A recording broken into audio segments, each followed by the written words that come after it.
first were upset that it showed that the ductwork was not very good that they put in.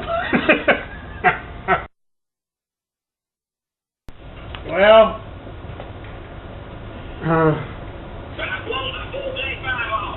yeah, that would eliminate any of that kind of problem. On your EXV board, there's a J3 terminal strip. J3. Yeah. J1. J3. Okay. Right below J2. Well, you saw me, right?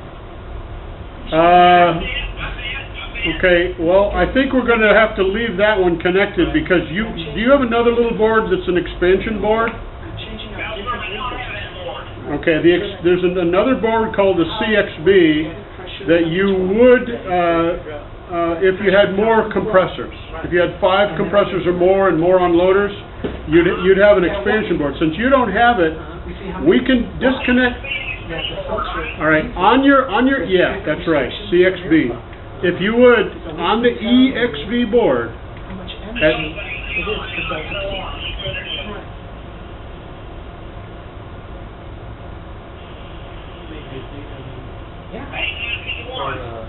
okay, let's take the J3 on the EXV board and disconnect it, because it's also communication that goes throughout the machine that could be shorted somewhere, and you don't need it because you don't have this.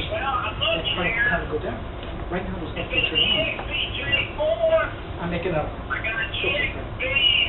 So tell me, do you have a big company? Commercial? There's a J. Okay, good. Then that can't be it then. So we still have the problem, even though we've disconnected the J5. We've still got the problem, even though we disconnected J5, and J5 would be the only place that would be a short that could cause this kind of thing. Yeah, yeah, yeah. So that's not it. So I think the main baseboard is probably the software is damaged. But you can, if you want, you can bring it over here. We'll put it on the machine here. All right, Deb. Yep. See you in a while. Bye.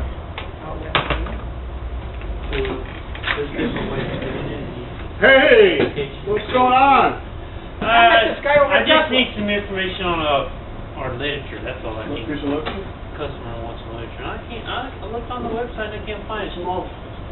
Well, I don't know if you'll have it. It's a carrier, but it's like a refrigeration, open case refrigeration unit, and you put your little thing. Looks like a Dell film. Reach-in box? Not even. It's just a little refrigeration box. It's a carrier, and you put your drinks up on top and stuff. You see it in a 7-Eleven store or something like that? Well, like coffee shops. This is a Murphy Deli. It's a carrier. You'd have to talk to the refrigeration, but if you have a model number, I got that, but when you go to, they don't have a serial number. Well, I don't need a serial number to look it up. I can look it up here. And I tried to look it up on your site, and I can't get there. Or have. Do you have the? I just went to carriers.com. Okay, on the website here. I've never tried to go in there for a refrigeration product, so I don't know if it's going to show up or not. I didn't even know carriers sold. Well, I knew you. Yeah, they do. They have a refrigeration division. In Europe, they're the largest refrigeration company in Europe. Oh.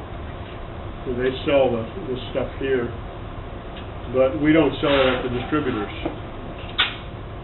Different group. Oh. So you might have to do the 1-800 carrier telephone call. Oh, I've called your people, and I guess from one department to the other. Yeah, it bounced you around? Yeah, about 5 or 6 times. What was that number again? COHM-4. Let's put COHM first. Search.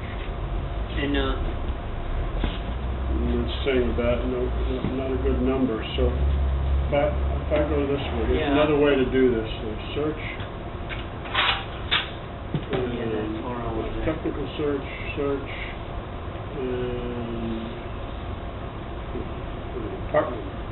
Try it as apartment. C-O, what was that, C-O-M-H? C-O-H-M-4. -4. And that's the model.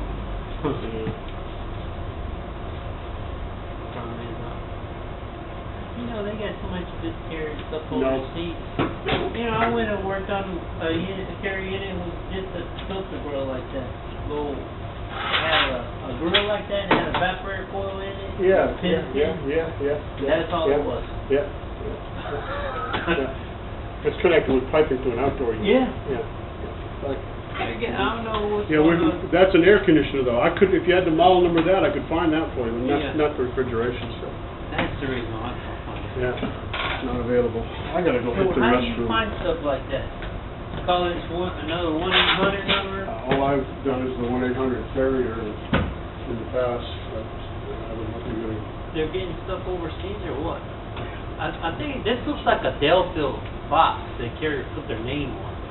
But it's actually a carrier equipment. Carrier probably owns that company. Yeah. For over a year. It's kind of like that filter grill thing. It's not Yeah. carrier. It's made by somebody else. Carrier. It's made by somebody else before carrier. Yeah, and then they got some air handlers like that too.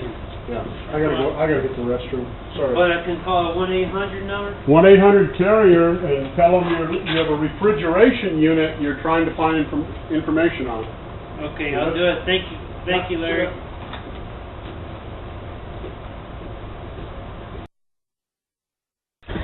Go ahead. Hello, this is Larry Giroux, and my friend Sandy Reifler and I are here testing the static pressure and wattage of our various air filters. I'm going to let Sandy take over from here. Oh, okay.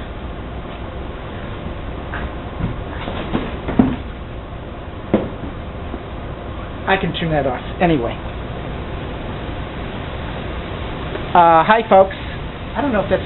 Can you tell if I'm in the screen? I'll go over here and I'll look. Can you explain this motor to these guys?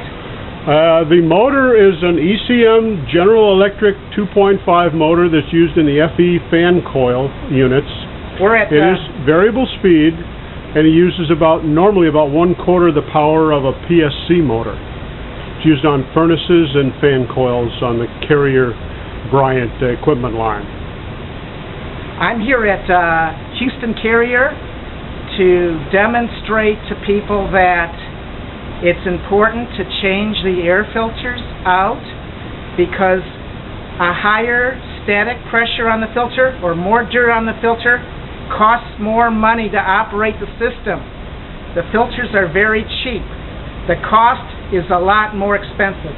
And what I'm going to show you is that Operating costs increase with clogged air filters.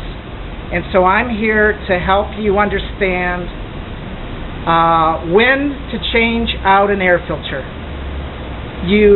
There's no way possible you can look at this filter and tell me when to change it out. But I'll be able to tell you based on airflow and delta P, pressure drop across the filter, and the most important thing is the particle count that's in the air, indoor air quality. So you'll be paying me to clean the air and help you determine when to change out your air filters. And I'm going to prove to you that you should change them out more than a 0.4 delta P or the 3-month contract or the once-a-month change. You'll change it out when either the air quality is worse in the room or in the school or in the building, or when it's going to cost you too much money to operate the unit. Anyway, this is a MERV 8 filter we have inside, and we're showing the wattage, which is 200 watts. The difference between the MERV 11, which was about 220 watts, and the MERV 8, 209 watts, moving 875 CFM. And the pressure drop on this is 0.36 inches. So there's no reason why you shouldn't use a MERV 11 air filter in this particular system, because you'll get better particle removal with a MERV 11, and it's only 10 watt cost difference. 10 watt. And 10 watts is like the little night light you have plugged into the hallway. Isn't that amazing? And that's with a special motor, which is like 4 times more energy efficient than a regular PSC motor. Am I doing good? Doing great. Yeah, that's the deal. So we're reading 215 watts now. And here, the air quality. I can't show that. Well, maybe I can. Can you get it up there? Can you see? Particle count is going down. You got it? Particle count is getting lower. We're removing half a micron lung-damaging dust particles from the air. Can you see that? So we started at 1900, and we're in just a couple minutes we're down to 1860. And so we're going to remove particles from the air. So you'll be able to actually clean the air, change more air filters at a lower energy cost. 1700? Can you show me that? Can you show me that? Why don't you set it down on the ground? I'll tell you what. Let me refocus it. Yeah, it's not quite able to see it all. Okay, let me. Yeah. You got a camcorder at home? I have a camcorder here, Oh, do you? but it does the little tapes. Oh, that's okay. Okay, let's